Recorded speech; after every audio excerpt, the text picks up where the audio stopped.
പാട്ടൊന്ന് പാടിയാ എന്ന് പറഞ്ഞു. എൻ്റെ സാറേ, ഞാൻ ആ പാട്ട് കൊടുത്തിട്ട് ആളെനിക്കൊരു 1000 ഉമ്മ തന്നിട്ടുണ്ടാവും, ഫോണിലൂടെ എൻ്റെ ഭാര്യയ്ക്കും ഞങ്ങൾക്കുമൊക്കെ. നീ എവിടെ എൻ ജീവനേ, ഞാൻ തനിയേ എൻ പ്രാണനേ. എല്ലാവരും പറയും മണിച്ചേട്ടൻ നല്ല സുഹൃത്താണെന്നാണ് പറയുന്നത്. ഞാൻ അന്തം വിടുകണേ. മണിച്ചേട്ടൻ നല്ല സുഹൃത്താണെന്ന് പറയുന്നത് എനിക്കൊരിക്കലും മണിച്ചേട്ടൻ എൻ്റെ സുഹൃത്താണെന്ന് എനിക്ക് പറയാൻ പറ്റില്ല. എൻ്റെ ഒരു ബ്രദറാണത്. നമസ്കാരം. എൻ്റെ കൂടെ ഇരിക്കുന്നത് മണിത്താമര.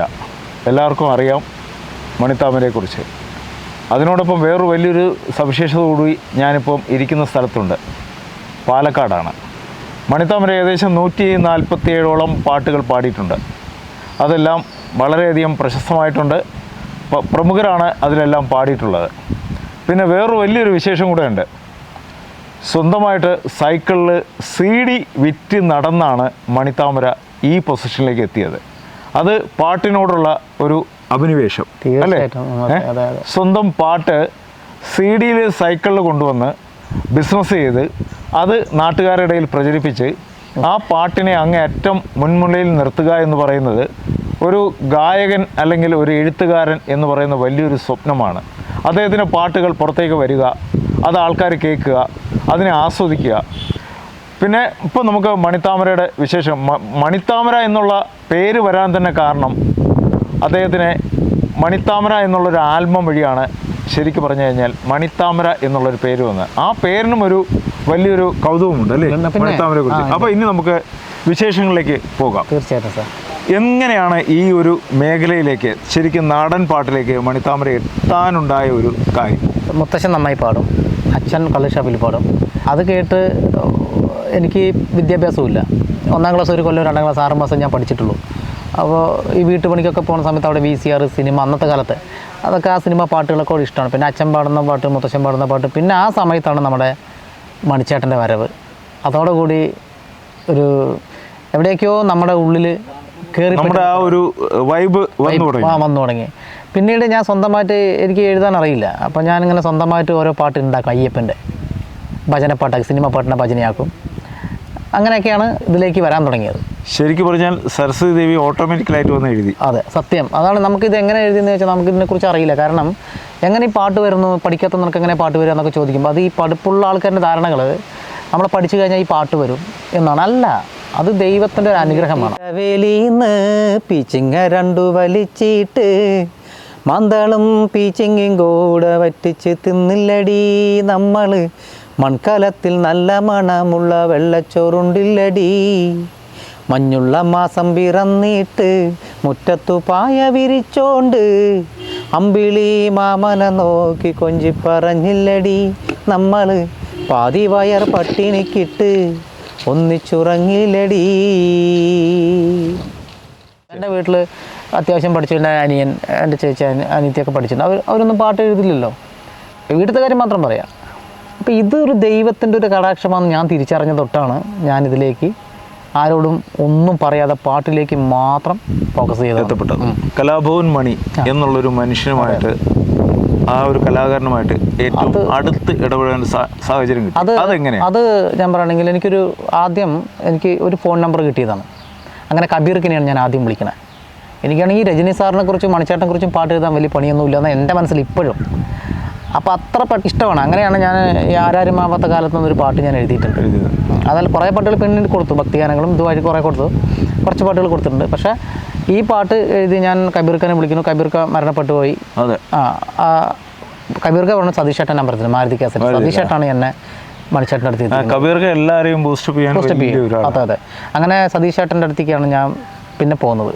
നമ്പർ തന്നു കബീർഖ. അങ്ങനെ സതീഷേട്ടനെ വിളിച്ച് പോകുമ്പോൾ നീ ഇന്ന ദിവസം ഇന്ന സ്ഥലത്ത് വാ എന്ന് പറഞ്ഞു. അപ്പോൾ ഈ പാട്ടൊന്ന് ഏതാ പാട്ട് കഴിഞ്ഞപ്പോൾ ഇന്ന പാട്ടാണെന്ന് പറഞ്ഞപ്പോൾ സതീഷേട്ടന് ഭയങ്കര ഇഷ്ടമായി.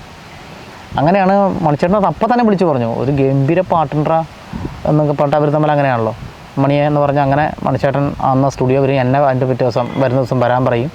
അവിടെ പോയി ഇങ്ങനെ നിൽക്കുമ്പോൾ ഇങ്ങനെ കാണുന്നൊരാദ്യമായിട്ട് ആനനെയും ഏട്ടനെയൊക്കെ കണ്ട കുറേ നേരം നോക്കി നിൽക്കും. ആ ഒരു പ്രകൃതമായിരുന്നു. അങ്ങനെ ആ പാട്ടാണ് ഞാൻ കൊടുത്തത്. നമുക്ക് ആ പാട്ടിലേക്ക് ഒന്ന് പറയാം. എങ്ങനെയാണ് ആ പാട്ടൊന്ന് പാടി? ആ പാട്ട് ഇതാണ്. എൻ്റെ അടുത്ത് അവിടെ പോയിരുന്നതും എന്താ നീയാണോ താമര എന്ന് ചോദിച്ചു. അതേ പറഞ്ഞു. ആ പാട്ടൊന്ന് പാടിയാ എന്ന് പറഞ്ഞു. എൻ്റെ സാറേ ഞാൻ ആ പാട്ട് കൊടുത്തിട്ട് ആളെനിക്കൊരു 1000 ഉമ്മ തന്നിട്ടുണ്ടാവും ഫോണിലൂടെ എൻ്റെ ഭാര്യയ്ക്കും ഞങ്ങൾക്കും ഒക്കെ. അതിതാണ് എന്നെ എന്തെങ്കിലും ഒരു 10 ആൾ അറിയാൻ കാരണം ഏട്ടനെ ആ പാട്ട് എഴുതി കൊണ്ടാണ്. ആരാരും ആവാത്ത കാലത്ത് ഞാനന്ന് ഓട്ടി നടന്നു വണ്ടി, എൻ്റെ കുടുംബത്തിൻ പട്ടിണി മാറ്റിയ ദൈവമാണോട്ടോ വണ്ടി. 100ൻ്റെ നോട്ടിന് രാപ്പകലില്ലാതെ നെട്ടോട്ടമോടിടുമ്പോൾ കിക്കർ വലിച്ചെൻ്റെ കയ്യും നടുവും തളർത്തി ഒരോട്ടോ വണ്ടി. എല്ലുമുറിയ പണിയെടുത്തും കപ്പ കട്ടൻ കുടിച്ച കാലം, പള്ള നിറയ്ക്കാൻ വഴിയില്ലതന്നു നടന്നൊരു കുട്ടിക്കാലം. കഷ്ടപ്പാട് കണ്ട് ദൈവം തന്നെ വിധി മാറ്റി എഴുതിയപ്പോൾ കഷ്ടപ്പെടുന്ന മനസ്സുകൾ ഇന്നും തിരിച്ചറിയുന്നെന്ന് ഞാൻ. എൻ്റെ നിറമ്പോൾ കറുത്തൊരു പാൻറ്റും മുഷിഞ്ഞ ജുബയലക്കി ഓട്ടോൻ്റെ ഡിക്കിയിൽ വെച്ചതുമോർത്തു ഞാൻ ഇന്നും കരഞ്ഞു പോകും. തേച്ചാലും മാച്ചാലും ജീവചരിത്രം മനസ്സിൽ നിന്നും മായുകില്ല. ഈ ചാലക്കുടിക്കാരൻ ചാലക്കുടി നാടി വിട്ടെങ്ങും പോവുകില്ല. അതെ, വലിയൊരു ഫീലുള്ള ഒരു പാട്ടാണ്. കാരണം വെച്ച് കഴിഞ്ഞാൽ മണി എന്ന് പറഞ്ഞൊരു വ്യക്തിയെ നമുക്ക് മറക്കാൻ പറ്റില്ല. മണിച്ചേട്ടൻ ഞാൻ ഈ പാട്ട് കൊടുത്തപ്പോൾ പറഞ്ഞു ഇത് ആരെ എഴുതിയെന്ന് ചോദിച്ചു. ഞാൻ പറഞ്ഞു എൻ്റെ ഭാര്യയും ഞാനും കൂടി പാട്ടുകളൊക്കെ എഴുതണമെന്ന് പറഞ്ഞു. അങ്ങനെ നമുക്ക് തന്ന ഏറ്റവും വലിയൊരു വരദാനമാണ് നാടൻ പാട്ടിന് കേരളത്തിലേക്ക് തന്നാണ് മണിച്ചേട്ടന്. അതെ അതെ. ഞാൻ ആളുടെ ഫിഗറോ ഡൂപ്പോ ഒന്നുമില്ല, ശബ്ദമൊന്നുമില്ല. പക്ഷേ ഇന്നും ഞാൻ സ്റ്റേജിൽ പോകുമ്പോൾ അതൊരു വൈബ് വേറെയാണ്. അതെ അതെ. അങ്ങനെ എന്നെ അറിയാം, ആൾക്കാർക്ക് അറിയാം. ആളുടെ ശബ്ദം അനുകരണം ഒന്നും ഇല്ലാത്തൊരു കലാഭവൻ മണി എന്നുള്ളൊരു വ്യക്തി, ഒരു കലാകാരൻ നമ്മുടെ കേരളത്തിനെ ശരിക്കും പറഞ്ഞാൽ പിടിച്ചു കുലുക്കി. പിന്നെ നാടൻ പാട്ടുകൾ വഴി. അത് താങ്കൾ വഴിയാണ് എന്ന് ശരിക്കും പറഞ്ഞു കഴിഞ്ഞാൽ പ്രേക്ഷകർക്ക് വളരെ കുറച്ചേ അറിയാവും. കാര്യം വെച്ച് കഴിഞ്ഞാൽ മിക്കവാറുമുള്ള മണിയുടെ പാട്ടുകളെല്ലാം മണി എഴുതി എന്നുള്ള ഒരു ടോക്ക് പൊതുവെ വരുന്നുണ്ട്. ഇപ്പോഴും അത് നിലവിലുള്ളതാണ്. പക്ഷേ ഈ ചാലക്കുടി ചങ്ങാതിയുടെ പാട്ടായിരുന്നാലും അതൊക്കെ വേറെ ആൾക്കാരാ അല്ല, ഞാൻ പറഞ്ഞ അങ്ങനെയുള്ള പല പാട്ടുകളും മണിക്ക് വേണ്ടി എഴുതിയ പാട്ടുകളാണ് എല്ലാവരും. ശരിക്കും ഇപ്പൊ ചാലക്കുടി എന്ന് പറയുന്നത് മണിയുടെ ജീവനും പരമാത്മാവുമാണ്. അയാള് എനിക്കറിയുന്ന ഒരാളെന്നുള്ള രീതിയിൽ പുള്ളി പലപ്പോഴും പറഞ്ഞിട്ടുള്ളതെന്ന് വെച്ച് കഴിഞ്ഞാൽ ചെന്നൈയിൽ വീട് വാങ്ങാമെന്ന് വിചാരിച്ചു, എറണാകുളത്ത് വീട് വാങ്ങാമെന്ന് വെച്ചു. പക്ഷേ എങ്കിലും എന്തു ചേട്ടാ എനിക്ക് ചാലക്കുടി വിട്ടു പോകാൻ പറ്റും. അല്ല അങ്ങനെ അതാണ് ആളുടെ ഒരു കാര്യം. അതിൻ്റെ ഒരു ബേസിൽ നിങ്ങൾ എഴുതിയൊരു പാട്ടെന്ന് പറഞ്ഞു കഴിഞ്ഞാൽ കേരളം അത് ഏറ്റെടുത്തൊരു പാട്ടാണ് അല്ലേ? അതെ, പിന്നെ തീർച്ചയായിട്ടും ഭയങ്കരമായിട്ട് അത് ഞാൻ വിചാരിച്ചില്ല ഒരിക്കലും ഈ പാട്ട് എഴുതുമ്പോൾ ഒന്നും ഇത്ര നല്ല പാട്ടായി മാറും. ഒരുപാട് പാട്ടുകൾ മണിച്ചേട്ടൻ മറ്റുള്ളവർ എഴുതിയിട്ടുണ്ട്. പിന്നെ ഒരുപാട് പേര് എഴുതിയിട്ടുണ്ട്. അതിനകത്ത് വേറൊരു എഴുതിയിട്ടുണ്ട്. പിന്നെ മറ്റേ സുബ്രഹ്മണ്യം പറഞ്ഞ ഒരാൾ എഴുതിയിട്ടുണ്ട്. പക്ഷെ പലരും എഴുതിയിട്ടുണ്ടെങ്കിൽ പോലും ഈ മണിയുടെ പാട്ടുകൾ എന്താ പറയുക, എഴുതിയ ആൾക്കാരെ ആരും തിരിച്ചറിയപ്പെടുന്നില്ല. അത് വളരെ ഒരു അത് കാരണം വെച്ച് കഴിഞ്ഞാൽ അത് പുള്ളിയുടെ ഒരു പ്രസന്റേഷൻ അങ്ങനെയാ പോകുന്നത്. അല്ല, ഞാൻ മനസ്സിലാക്കിയെടുത്തോളം മണിയുടെ ഞാൻ സ്റ്റേജ് ഷോയ്ക്ക് പലയിടത്തും പോയിട്ടുണ്ട്. അപ്പം മണിയുടെ വൈബാണ് മണിയുടെ പാട്ട്. അപ്പം ആ പാട്ട് ജനങ്ങളിലേക്ക് എത്തുമ്പോൾ അവർ കാണുന്ന ഒരു ഫീൽ എന്ന് പറയുന്നത് വേറൊരു തലമാണ്. അപ്പം അതിന്റെ ബാക്കിലോട്ടുള്ള രചിക്കുന്ന ആൾക്കാരെ തിരിച്ചറിയപ്പെടുന്നില്ല. ചെറിയൊരു ഉദാഹരണം പറഞ്ഞാൽ ഇപ്പൊ ഗുരുവായൂർ പത്മനാഭൻ ആന വന്നാൽ മതി, പാപ്പാൻ ആരും അന്വേഷിക്കാറില്ല. ഇല്ല. ചിലപ്പോൾ ഒരു പാപ്പൻ പനി വന്ന് വേറെ പാപ്പൻ വരിക, ഏതാ പാപ്പാന്ന് ചോദിക്കാറില്ല. അപ്പം അതങ്ങനെയാണ്. അത് പ്രകൃതിപരമായിട്ടുള്ളൊരു കാര്യമാണ്.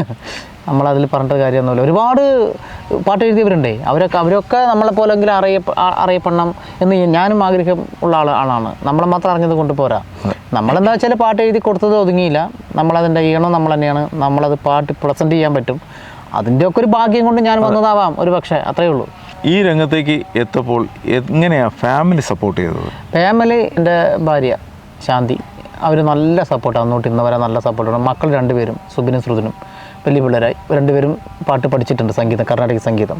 ഞാൻ കോമഡി ഉത്സവത്തേക്ക് വന്ന ശേഷമാണ് അത് ആകാൻ പറ്റിയ. ഒരാളിപ്പോൾ കമ്പനി സെക്രട്ടറി, CS-ൻ്റെ കമ്പനി സെക്രട്ടറിഷിപ്പ് പഠിക്കുന്നു, ജോബിന് വേണ്ടി പഠിക്കുകയാണ്, തൃശ്ശൂരാണ്. മറ്റാൾ ചെമ്പൈ സംഗീത കോളേജിലാണ്. 2ാമത്തെ ആൾ വോക്കലും വയലിങ്ങുമാണ് അവർ തിരഞ്ഞെടുത്തേക്കുന്നത്. അവരൊക്കെ നല്ല സപ്പോർട്ടാണ്. ഇപ്പോൾ പുതിയ പാട്ട് ഏതാ പാടിയത്? പുതിയ ഒരുപാട് പാട്ടുകളുണ്ട്. ഇപ്പോൾ ഞാൻ അത് റിലീസ് ആവാത്തത് കൊണ്ടാണ് അത് ഞാൻ ഇപ്പോൾ പാടാത്തത്. എന്നാലും ഇപ്പോൾ ഒരു 3ഓളം ആൽബങ്ങൾ ഇപ്പോൾ ഷൂട്ട് കഴിഞ്ഞ് വെച്ചിട്ടുണ്ട്. റിലീസ് ചെയ്ത ആൽബങ്ങളിൽ ഏതെങ്കിലും ഒരു പാട്ട് കൂടെ ഒന്ന് സിനിമയ്ക്ക് കൊടുത്ത ഒരു 4 വരി പാടാം.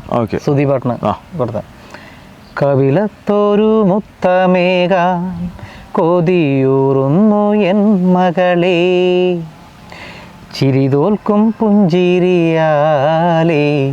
മാറിൽ മയങ്ങും നോളേ നീ എവിടെ എൻ ജീവനേ ഞാൻ തനിയേ എൻ പ്രാണനേ നീ എവിടെ എൻ ജീവനേ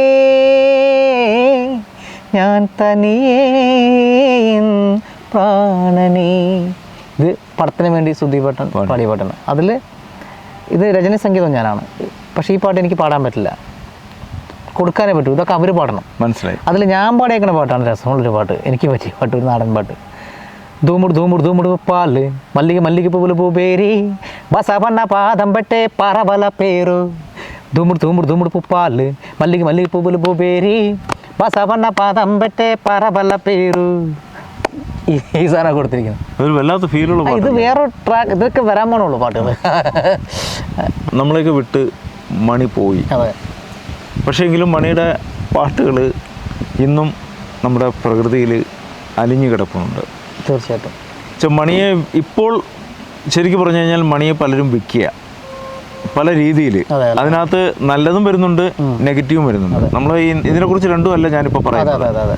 പക്ഷേ ഇപ്പം മണിത്താമരയെ സംബന്ധിച്ചോളം മണിയുമായിട്ടുള്ള ബന്ധം എങ്ങനെയാണ് ഉണ്ടായിരുന്നത്? കാര്യം വെച്ച് കഴിഞ്ഞാൽ താങ്കൾ പറഞ്ഞായിരുന്നു ഒരു സ്റ്റുഡിയോയിൽ പോയി നിൽക്കുന്നു, കാണുന്നു, വീട്ടിൽ വിളിക്കുന്നു, അതൊരു വല്ലാത്ത അനുഭവം. പക്ഷേ അതിനുശേഷം ഞങ്ങളൊരു 6 വർഷമായിട്ട് ഏട്ടനും ഞാനായിട്ട് നല്ല ബന്ധമാണ്. പാലക്കാട് ലൊക്കേഷനിൽ വരുമ്പോൾ വിളിക്കും. എൻ്റെ സുധാകരേട്ടൻ്റെ മേക്കപ്പ് മാൻ, അപ്പോൾ ആൾ ഉണ്ട്. ദിലീപേട്ടൻ ഉണ്ടായിരുന്നു കൂടെ, ദീപികേട്ടനൊക്കെ ഉണ്ടായിരുന്നു കൂടെ. അപ്പോൾ ആ ഉള്ള സമയത്തൊക്കെ എന്നെ നല്ല ഒരു എന്താ പറയുക, ഒരു അനിയനല്ലേ. എല്ലാവരും പറയും മണിച്ചേട്ടൻ നല്ല സുഹൃത്താണെന്നാണ് പറയുന്നത്. ഞാൻ അന്തം വിടുകണേ, മണിച്ചേട്ടൻ നല്ല സുഹൃത്താണെന്ന് പറയുന്നത്. എനിക്കൊരിക്കലും മണിച്ചേട്ടൻ എൻ്റെ സുഹൃത്താണെന്ന് എനിക്ക് പറയാൻ പറ്റില്ല. എൻ്റെ ഒരു ബ്രദറാണത്. മണിച്ചേട്ടൻ്റെ കൂട്ടുകാരി പറഞ്ഞ വേറെയാണ്. അതെ. അവരിത് കേൾക്കുമ്പോൾ അവർക്ക് വിഷമാകും. കൂട്ടുകാരെന്ന് പറഞ്ഞാൽ മണിച്ചേട്ടൻ്റെ കൂട്ട് വേറെയാണ്, വേറൊരു തലമാണ്. അപ്പം ആ ഒരു വൈബല്ല നമ്മൾ. എൻ്റെ ഒരു സ്വന്തം വീട്ടിലൊരു ഏട്ടൻ എൻ്റെ വീട്ടിൽ നിന്ന് കറി വയ്ക്കും, കറികൾ ഉണ്ടാക്കും. ഞാൻ കഴിക്കണ കറി വേണം പറഞ്ഞ് അത് ഉണ്ടാക്കി കൊടുത്ത് ലൊക്കേഷനിലൊക്കെ ഞാൻ കൊണ്ട് കൊടുക്കും മണിച്ചേട്ടന്. ഇതൊന്നും എൻ്റെ വീട്ടുകാർക്ക് എനിക്ക് അല്ലാണ്ട് തൊട്ട വീട്ടുകാർക്ക് പോലും അറിയില്ല. അങ്ങനെ ഒരു ബന്ധമാണ് ഞാനും മണിച്ചേട്ടനും. പക്ഷെ പെട്ടെന്ന് മരണപ്പെട്ടപ്പോഴാണ് വല്ലാത്ത മാനസിക. ഞാൻ കാര്യം കഴിഞ്ഞാൽ എൻ്റെ ഒരു വ്യക്തിപരമായിട്ടുള്ളൊരു അനുഭവം എന്ന് പറയുന്നത് ചിലപ്പോൾ ആർക്കും അറിയത്തില്ല, ചിലപ്പോൾ ഇപ്പോഴായിരിക്കും അറിയാം. മണി ഞാനൊരു കുറച്ചു കാലം മിണ്ടാതിരിക്കുന്നു, സംസാരിക്കാതിരുന്നു കുറച്ചു കാലം. അതിനുശേഷം ഞാൻ മണിയെ വിളിക്കുന്നു. അപ്പോൾ എന്നോട് ചോദിച്ചപ്പം എന്തോട്ടാ എവിടെയാ? ഞാൻ ട്രിവാൻഡ്രത്ത്. എന്തോട്ടാ നമുക്കൊന്ന് കാണണ്ടേ? പുള്ളിയൊരു ശൈലി ഉണ്ടല്ലോ, ഞാൻ നമുക്ക് കാണാം. അപ്പം ഞാൻ വിളിച്ചത് വേറൊന്നിനുമല്ല, നിങ്ങൾക്ക് പറ്റിയ അഭിനയിക്കാനൊരു വേഷം വന്നിട്ടുണ്ട് നായകനായിട്ട്, പറ്റുമെന്നുണ്ടെങ്കിൽ നമുക്കത് നോക്കാം. എന്തോട്ടാ ഫിക്സ് ചെയ്തോ, ഞാൻ ചെയ്യാം. ഞാൻ പറഞ്ഞ അതല്ല, താങ്കൾ സ്റ്റാർ, സൗഹൃദ ബന്ധം ഇതിനകത്തില്ല. അപ്പോൾ എന്നോട് പറഞ്ഞ് അത് പറയാനുള്ളൊരു കാര്യം കൂടെ ഉണ്ട്. വലിച്ചു നീട്ടി പോയി കഴിഞ്ഞാൽ പ്രേക്ഷകർ ചില ബോറടിക്കും, അതൊന്നുണ്ട്. അതെ. അപ്പോൾ അതിന് പുറമെ ഇപ്പം ഞാൻ നിൽക്കുന്ന അല്ലെങ്കിൽ നമ്മളിപ്പോൾ കൂടിയ ഒരു സ്ഥലം എനിക്ക് ഒരിക്കലും മറക്കാൻ പറ്റില്ല. തീർച്ചയായിട്ടും. എന്തുകൊണ്ടെന്ന് വെച്ച് കഴിഞ്ഞാൽ മണി എന്നോട് വിളിച്ചു പറഞ്ഞു, എന്തോട്ടാ ഞാൻ പാലക്കാടാണ് ഉള്ളത്, നാളെ പാലക്കാട് ഒരു പ്രോഗ്രാം ഉണ്ട്, അത് കഴിഞ്ഞതിന് ശേഷം നേരെ ചാലക്കുടിക്ക് വരിക.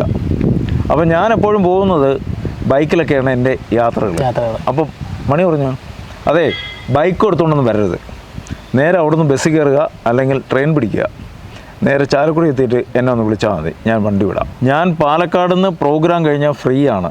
അത് അന്ന് ഇവിടെ ഒരു സ്റ്റേജ് പ്രോഗ്രാം വിളിക്കുണ്ടായിരുന്നു, അത് കഴിഞ്ഞാൽ ഫ്രീ ആണ്, നമുക്ക് നേരെ ഇരുന്ന് സംസാരിക്കാം. അപ്പോൾ ഞാൻ പറഞ്ഞു എപ്പോഴും നമുക്ക് വന്നാൽ മതി, നമുക്ക് കാണാം. പക്ഷേ അന്നാണ് മണിച്ചേട്ടൻ്റെ ആ ഒരു ഇന്ന് നടക്കുന്ന ഒരു ദിവസം.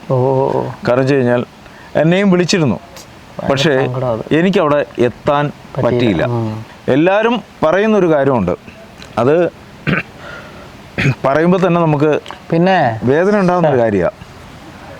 അത് പ്രേക്ഷകരോട് പറയുന്നൊരു കാര്യമാണ്. മണി മദ്യപാനിയാണെന്നാണ് എല്ലാവരും സംസാരിക്കുന്നത്. പക്ഷേ മണി ഒരിക്കലും മദ്യപാനിയല്ല. മണിയുടെ സുഹൃത്തുക്കൾക്ക് വേണ്ടിയാണ് മണി ഇതെല്ലാം ചെയ്യുന്നത്.